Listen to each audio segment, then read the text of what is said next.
इस वीडियो में दी गई पुस्तकों के विषय में अधिक जानकारी के लिए डिस्क्रिप्शन में दी हुई प्रकाशक की वेबसाइट पर क्लिक करें। मैं प्रहलाद तिवारी आपका स्वागत करता हूँ। मेरे समग्र उपन्यास खंड 6 में 2 उपन्यास कौरवराज दुर्योधन, महाराणा प्रताप का समावेश है। कौरवराज दुर्योधन मिथकी उपन्यास है।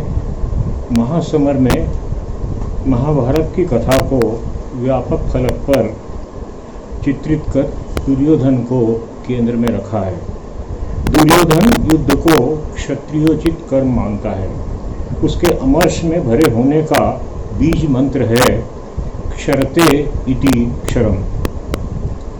अपने पैतृक राज्य के अविभाजन में वह महासमर का प्रवर्तक और समापन करता रहा है।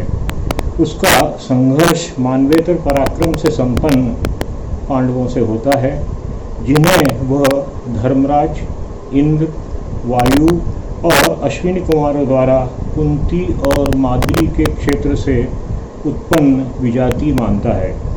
अतः राज्य का वास्तविक और वेद अधिकारी स्वयं को मानता है। महाभारत में एक और आदर्श का व्यापक धरातल है, वहीं दूसरी ओर यथार्थ से साक्षात्कार है। प्रस्तुत उपन्यास आज के मनुष्य के अंतर्गुण का दस्तावेज है, जिससे उसकी प्राकृत प्रवृत्तियों का समावेश है, जो उसे समय समय पर परिचालित करती हैं। कणिक और पांडवों के पुरोहित धौम्य के विचार, राजकीय आचरण, शिष्टाचार और लौकिक व्यवहार से संबद्ध होते हुए भी आज की राजनीति में प्रासंगिक हैं। महाभारत के प्रत्येक प्रसंग में दुर्योधन की प्रत्यक्ष या अप्रत्यक्ष उपस्थिति रही है। महाभारत की संरचना अत्यंत जटिल है। स्वाभाविक प्रतिबंध और वर्जनाएं उसके चरित्र को विवश करती हैं, विरल करती हैं।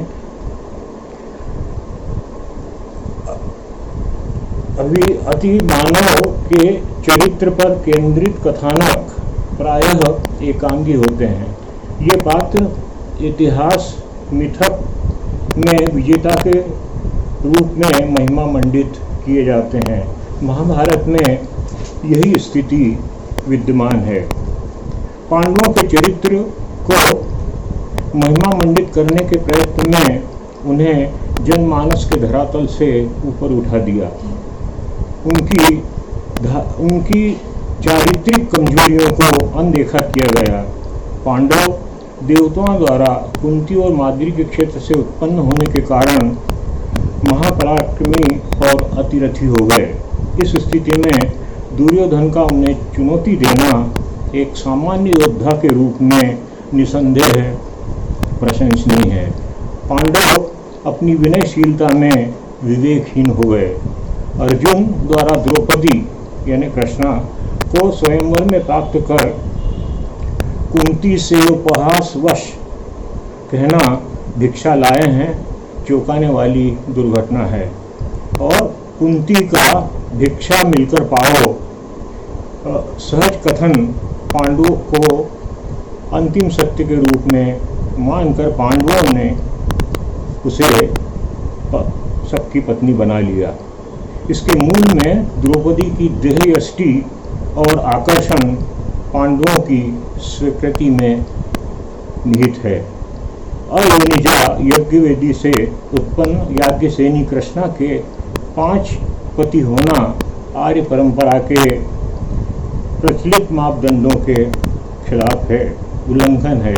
महर्षि कृष्ण देवपायन व्यास ने मुनि कन्या का भगवान शिव से मुझे पति दो 5 बार कहने के पूर्व जन्म के वृत्तांत से जोड़कर औचित्य दर्शाने का प्रयास किया है। आर्य परंपरा में बहुपत्नी प्रथा तो मान्य है, किंतु बहुपति प्रथा परंपरा से हटकर लगती है। एकस्य वहव्यो जाया भवन्ति नेकस्य वह सहपतय। एक पुरुष की बहुत सी स्त्रियां होती हैं, किंतु एक स्त्री के लिए बहुत से पति नहीं होते। ऐसी स्त्री को श्रेणी सर्वगम्या कहा जाता है। यह बात द्रुत सभा में पांडवों के हार जाने पर कर्ण के कथन से स्पष्ट है। देवताओं ने स्त्री के लिए एक ही पति का विधान किया है, परंतु द्रौपदी अनेक पतियों के अधीन है, अतः निश्चय ही वेश्या है। इसका सभा में लाया जाना अनोखी बात नहीं है। यह एक वस्त्रा अथवा नग्न हो तो भी लाई जा सकती है। महासमर में अनेक स्थलों पर यथा अर्जुन का पता बताने वाले को षोडशी सुंदर युवतियों को देने की बात कही गई है। स्त्री को भोग्या मानने की मानसिकता को नकारा नहीं जा सकता। संभवतः दुर्योधन के मन में अप्रतिम सौंदर्य युक्त द्रौपदी को प्राप्त करने की जिज्ञासा रही है। स्वयंवर में असफल होना, कर्ण को सुपुत्र कहकर लक्ष्य भेद से वर्जित करना महासवर में दुर्योधन और कर्ण के क्रूर संकल्प का अप्रत्यक्ष कारक रहा है। प्राप्ति में स्वजनों का वध अपराध नहीं है। 11वीं शताब्दी से 15वीं शताब्दी तक आक्रांताओं की यही मानसिकता रही है। आधुनिक संदर्भों में महाभारत को विश्व युद्ध माना जा सकता है। 18 अक्षौहिणी सेना का कुरुक्षेत्र में एकत्र होना ऐतिहासिक दुर्घटना ही कही जा सकती है। महाभारत में जिन जिन राष्ट्रों का उल्लेख है, संभवतः वे एशिया महाद्वीप से संबद्ध हैं। लाक्षागृह में खनिक द्वारा सुरंग निर्माण, यंत्र चलित नौका से पांडवों का गंगा पार करना वैज्ञानिक प्रगति का संकेत देते हैं। युद्ध में ब्रह्मास्त्रों का प्रयोग, दिव्यास्त्र, पर्जन्यास्त्र, वायव्यास्त्र, वैष्णव्यास्त्र, भार्गवास्त्र परंपरागत युद्ध कौशल का प्रगत रूप है। ग्रह नक्षत्रों से काल निर्णय भारतीय खगोल शास्त्रियों की उपलब्धि मानी जा सकती है। 18 दिन तक चले युद्ध में भीष्म ने 10 दिन, द्रोण ने 5 दिन, कर्ण ने 2 दिन, शल्य ने 1 दिन तक कौरवों के सेनापतित्व के दायित्व का निर्वाह किया। युधिष्ठिर में छिद्र यानी दोष द्वित क्रीड़ा का रहा है, जो लोभवश सर्वस्व हार गए और अंततः विवेकहीनता में अपने भाइयों सहित द्रौपदी को दांव पर लगा दिया और पराजित हो गए। पांडवों के बढ़ते प्रभाव से चिंतित धृतराष्ट्र का मंत्री प्रवर कणिक को बुलाकर राजनय का मार्गदर्शन लेना आज के समाज में आज भी प्रासंगिक है। दुर्योधन के समग्र मूल्यांकन के लिए उपन्यास के उत्तरार्ध परिच्छेद में दुर्योधन का आत्मचिंतन प्रमुख है, प्रस्तुत है। उत्तरार्ध में आत्मचिंतन। दुर्योधन ने द्वैपायन सरोवर में गदा सहित प्रवेश किया। दुर्योधन ने जल को स्तंभित कर दिया और कहा, मैंने अभी युद्ध समाप्त घोषित नहीं किया है। महासमर का आरंभ और प्रवर्तन मैंने ही किया था, समापन मैं ही करूंगा। पांडवों ने प्रतिरक्षात्मक युद्ध किया है, अतः उसका नायक तो मैं ही हूँ। अर्जुन में अति मानवीय गुणों की स्थिति तो आरोपित है। सुनियोजित योजना के अनुसार अर्जुन और श्री कृष्ण को नर नारायण का स्वरूप दिया गया। मैं अपने को दोनों से श्रेष्ठ नहीं मानता।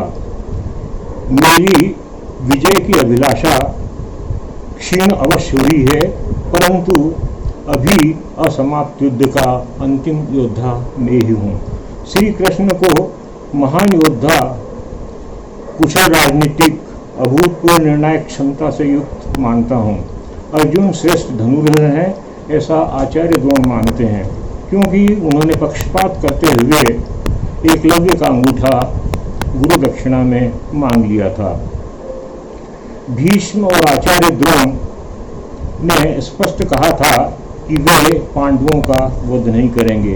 यह कथन उनकी हस्तिनापुर के प्रति क्रमशः विवशता और जीविका से संबद्ध है। मैं क्षत्रिय हूँ, कुलीन और अपने पिता की औरस संतान। पांडव तो कुंती और माद्री के क्षेत्र से देवताओं द्वारा उत्पन्न संतानें हैं। पांडु पुत्र नहीं माने जा सकते, अतः राज्य का वास्तविक उत्तराधिकारी तो मैं ही हूँ। विदुर ने नीति कुशलता की सीमा लांघ दी। मेरे जन्म के समय प्राकृतिक अपशकुनों का दृष्टांत देते हुए मुझे जन्म लेते ही त्याग देने का परामर्श दिया, किंतु पिता धृतराष्ट्र ने उनकी सलाह नहीं मानी। पांडवों ने पितामह और आचार्य से विजय प्राप्ति का आशीर्वाद लिया। उन्होंने पांडवों को अपने शस्त्र त्याग का प्रयोजन भी बता दिया। मांस के भार से दबे व्याध पानी पीने पहुंचे। उन्होंने दुर्योधन की अश्वत्थामा, कृतवर्मा और कृपाचार्य की बातें सुनी और लोभवश युधिष्ठिर को दुर्योधन का पता बता दिया। इस बीच अश्वत्थामा, कृपाचार्य, कृतवर्मा ने शिविर में प्रवेश कर द्रौपदी पुत्रों धृष्टद्युम्न और पांचालों का वध कर दिया तथा शिविर में आग लगा दी। पांडवों ने सरोवर पर जाकर युद्ध के लिए दुर्योधन को ललकारा। भीम और दुर्योधन में गदायुद्ध हुआ और जिसमें दुर्योधन धराशायी हो गया। महाराणा प्रताप। महाराणा प्रताप भारतीय अस्मिता, अद्भुत पराक्रम, शौर्य और मातृभूमि की स्वतंत्रता के लिए निरंतर संघर्ष में महानायक के रूप में उभरते हैं। राजपूतों के विवेकहीन पराक्रम में, परंपरागत मूल्यों में, जीविता और विजय के प्रति उदासीनता के कारण निरंतर आक्रांता असफल हुए। यह केवल युद्ध के लिए पर उनका ध्यान केंद्रित रहता था, न कि विदेशी आक्रांताओं को पराजित कर पलायन के लिए विवश करना। महाराणा प्रताप ने अपने पिता राजा उदय सिंह द्वारा प्रयुक्त छापामार युद्ध पद्धति को प्रायोगिक रूप देकर अकबर के साम्राज्य से आजीवन संघर्ष किया। मेवाड़ ही नहीं वरन आर्यावर्त की स्वतंत्रता को सुरक्षित रखने की प्रेरणा दी। अंततः अकबर राणा प्रताप पर आधिपत्य स्थापित न कर सका। धर्मनिरपेक्षतावादी वामपंथी इतिहासकारों ने महाराणा प्रताप का अवमूल्यन करते हुए लिखा है, अकबर भारत की एकता को एक सूत्र में बांधना चाहता था, जिसके सबसे बड़े अवरोधक महाराणा प्रताप थे। वे अकबर को महान, द ग्रेट अकबर कहने में गौरवान्वित महसूस करते हैं। इसे संयोगी कहा जा सकता है कि महाराणा प्रताप की वंशावली से प्राप्त जानकारी के अनुसार शिवाजी ने छापामार युद्ध पद्धति से मुगल साम्राज्य का सामना किया। आधुनिक काल में फिदेल कास्त्रो और चे गुवेरा ने छापामार युद्ध पद्धति से स्वतंत्रता की रक्षा की। 1589 और 1597 तक राणा प्रताप ने 8 वर्ष स्वतंत्र होकर नवनिर्मित राजधानी चावंड में बिताए। महाराणा प्रताप राणा सांगा के पौत्र थे। सरलता से राजपूताना और केंद्रीय भारत की सार्वभौम सत्ता से संतुष्ट नहीं थे, बल्कि दिल्ली के सिंहासन पर कब्जा करने की योजना बना रहे थे।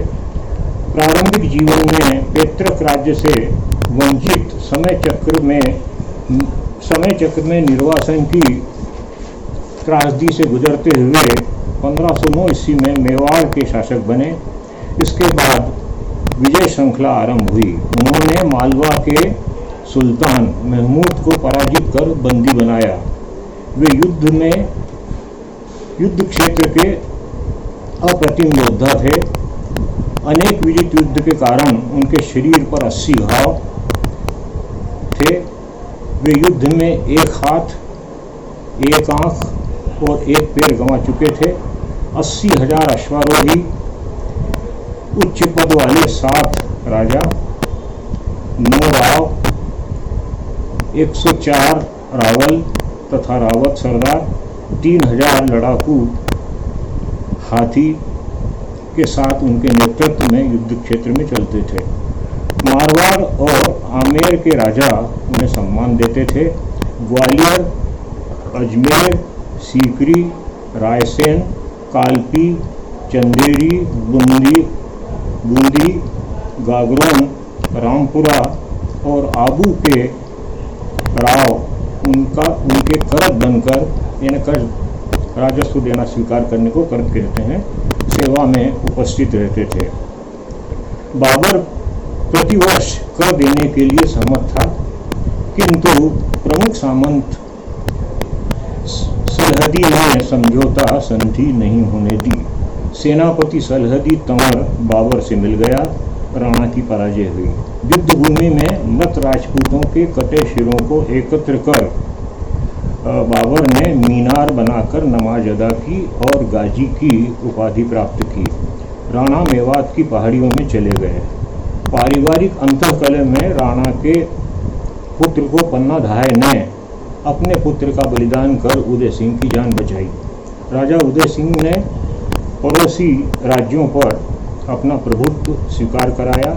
उन्होंने पारंपरिक युद्ध पद्धति के स्थान पर छापामार युद्ध पद्धति को अपनाया। अकबर ने मारवाड़ के नगर मेड़ता पर अधिकार कर लिया। आमेर के राजा भारमल के पुत्र भगवान दास के साथ अकबर के सामंत बन गए। भारमल ने अपनी पुत्री का विवाह अकबर के साथ करके अकबर की अधीनता स्वीकार कर ली और अपने राज्य को बचा लिया। अकबर ने चित्तौड़ की आंतरिक फूट को भांपकर चित्तौड़ पर आक्रमण के लिए पड़ौनी से बस्सी जाने वाले मार्ग पर डेरा डाला। अकबर जानता था कि मेवाड़ को जीते बिना राजपूताने को अपने अधीन नहीं किया जा सकता। ग्वालियर के राजा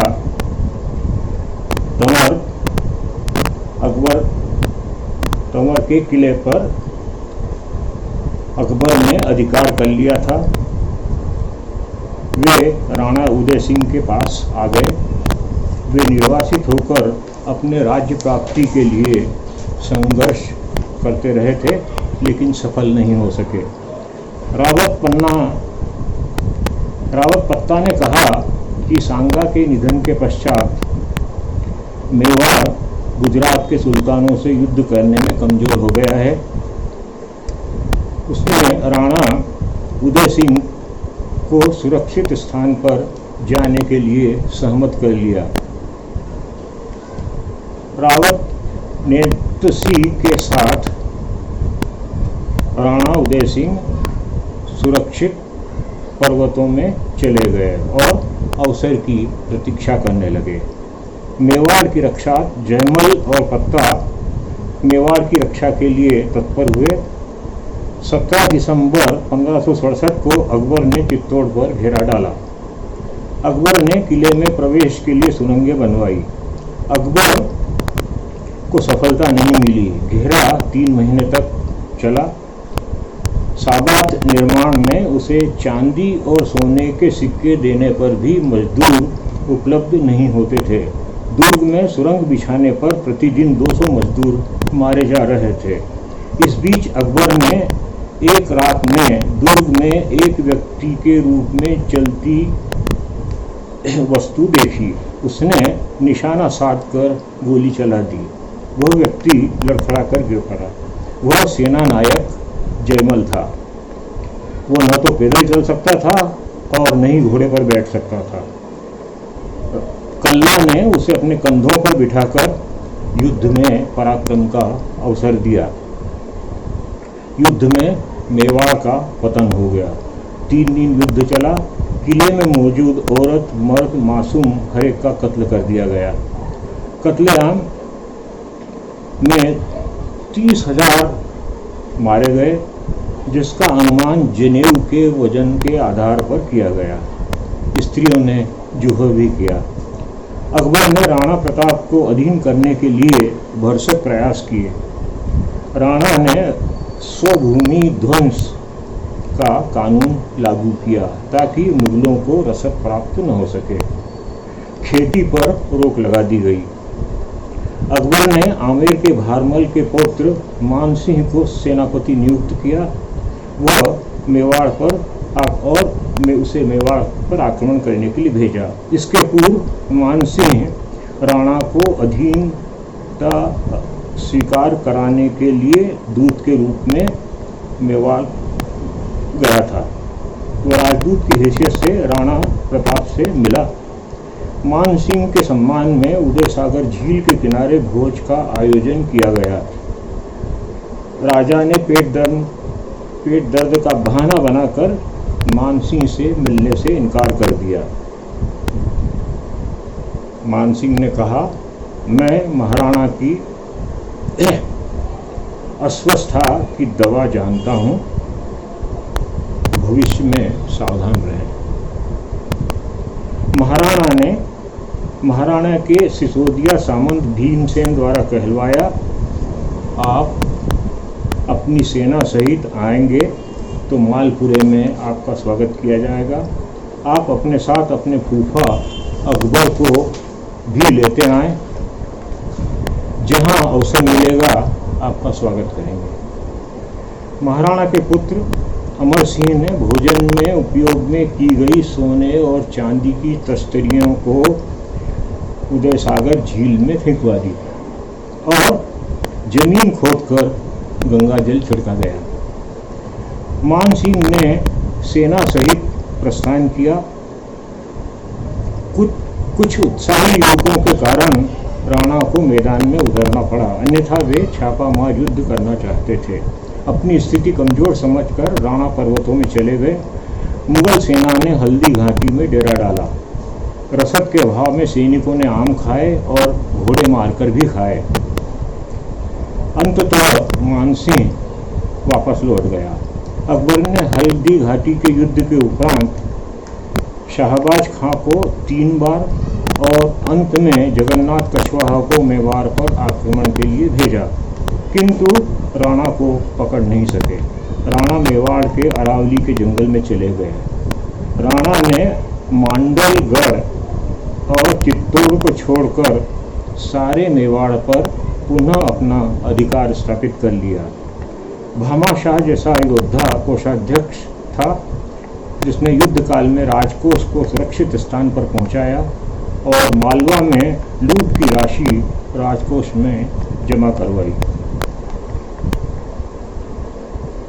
राणा प्रताप लोकनायक जननेता थे। सब धर्मों के प्रति सद्भाव रखते थे। उनके हरावल यानी अग्रणी दस्ते का नेतृत्व हकीम खां सूर पठान ने किया था। निसारदी यानी नासिरुद्दीन को राजकीय संरक्षण देकर चित्रकला की चावंड शैली को विकसित करने में योगदान दिया। यह वीडियो यहाँ समाप्त होता है। कौरवराज दुर्योधन महाराणा प्रताप के प्रकाशक इंद्रप्रस्थ प्रकाशन दिल्ली है। पुस्तकें उक्त प्रकाशन से उपलब्ध हो सकती हैं। अगले वीडियो में मैं उपन्यास समग्र 7 पर आपसे रूबरू होऊंगा।